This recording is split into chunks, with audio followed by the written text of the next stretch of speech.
न पुण्यं न पापं न सौख्यं न दुःखं न मन्त्रो न तीर्थं न वेदा न यज्ञा अहं भोजनं नैव भोजं न भोक्ता चिदानन्दरूप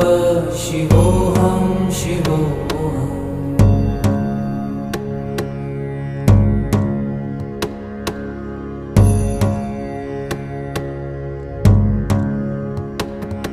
न मृत्युर्न शङ्का न मे जातिभेद